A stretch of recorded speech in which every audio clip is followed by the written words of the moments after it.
আমার জন্য নিশ্চয় ভয় লাগবে, আমার জন্য চরকি লাগবে, এবং প্রোডাকশন আমার জন্য লাগবে, এবং রাহান রাফিও আমার প্রথম ছবি পরিচালক আমার জন্য লাগে। এবং টাইম ধরা ছিল যে একদম 2টার মধ্যে চলে যেতে হবে, 2টা থেকে 9টা পর্যন্ত রিহার্সাল হবে।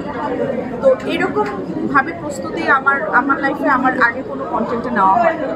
এবং আমি শুটিংয়ে যে আর বকা খাইনি, যা বকা আমি এক মাসে প্রতিদিন। এবং অনেক জেরিন চরিত্র নিয়ে এমনও কথা হয়েছে, জেরিন কিভাবে বেড়ে উঠেছে, জেরিন কিভাবে কথা বলবে, জেরিনের যেগুলো অনেক কিছু তো একটা গল্প যখন বলা হয় অনেক কিছু তো আসলে অনেক ডিটেইলিংয়ে দেখানো হয়। কারণ এত বড় গল্প আমরা এত বড় একটা জীবনের গল্প দেখায় মাত্র 2.5 ঘন্টা। আমাদের জীবনটা কত লম্বা, তো মাত্র 2.5 ঘন্টার মধ্যে জীবনের গল্প দেখানো হচ্ছে। তো অনেক কিছু হয়তো দেখা যায় যে আমরা পেছনের অনেক কথা অত দেখাই না। কথাগুলো বারবার আমাকে রিকল করিয়েছে শিহাব ভাই, বারবার বলেছে এইভাবে ভাবো, এইভাবে চিন্তা করো, এই প্রশ্নের উত্তর দাও। এবং অনেক সময় এরকম হয়েছে আমি একভাবে ভাবছি, শিহাব ভাই একভাবে, সে বলছে তুমি এটা কেন ভাবছো আমাকে বলো। ভাই আমি এই কারণে ভাবছি। তো এই যে একজন শিক্ষক, একজন অভিভাবক, একজন পরিপক্ক পরিচালক, এটা খুব জরুরি। হয়তো এটার কারণে জেরিনকে অন্য সব কাজের থেকে আলাদা লেগেছে।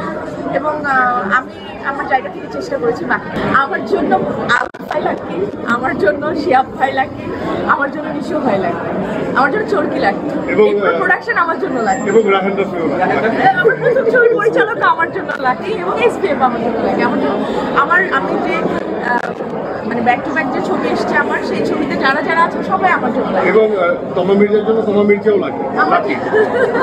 যখন স্ক্রিনে এরকম একজন শক্তিমান অভিনেতা কাজ করে, আপনার সামনে যখন একজন এরকম শক্তিমান অভিনেতা অ্যাক্টিং করবে, এক্সপ্রেশন দিবে, তো আপনি ওইখান থেকে অনেক কিছু শেখার আছে। এবং ওইটা অনেক কিছু চলে আসে। আমি তো বারবারই বলছি যে নিশো ভাইয়ের আর আমার সম্পর্কটা একটু মানে অন্যরকম এইভাবে যে নিশো ভাই আমি জানি না খুব কম আর্টিস্টদের সাথে মনে হয় তুই বলে বা এরকম মানে আমাকে হলো তুই নিশো ভাই, আমি মানে হয়েছে এটা, হ্যাঁ হয়েছে, আর একবার দিই হয়তো সে সেট থেকে চলে গেছে, সিন শেষ, মানে আমি রিকোয়েস্ট কর তুমি আবার এসে হয়তো বলছে আচ্ছা আমি জানি আগেরটাই ভালো হয়েছে, বলছে আগেরটাই ভালো এটার থেকে।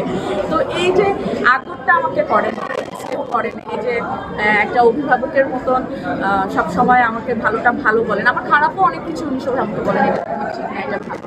তো এই তো শিখছি, শুধু যে অভিনয় শিখছি সেটা না, ব্যক্তি জীবনেরও অনেক কিছু শিখছি। তো আমি রিয়েলি আমার এই যে যাদের নিয়ে আমি বসে আছি এদের প্রত্যেকে আমার একজন অভিভাবক, একজন আমাকে শেখাচ্ছেন, একজন আমার এই চলচ্চিত্রের পথ চলাটাকে আরো সুগম করছেন, আরো আমাকে মানে চলছি যে আমি একা, এটা আমি একা না, কিন্তু এটা এখানে একজন সারিয়া শাকিল আমার পাশে, একজন নিশো আমার পাশে, একজন শিহাব শাহিন আমার পাশে, মানে এগুলো না আমার জন্য অনেক বেসিক। আমি আসলে কৃতজ্ঞতা শেষ করতে পারবো না বলে। এবং অবভিয়াসলি আমার অডিয়েন্স এবং আপনারা যারা আমাকে অনেক ভালোবাসেন, থ্যাংক ইউ।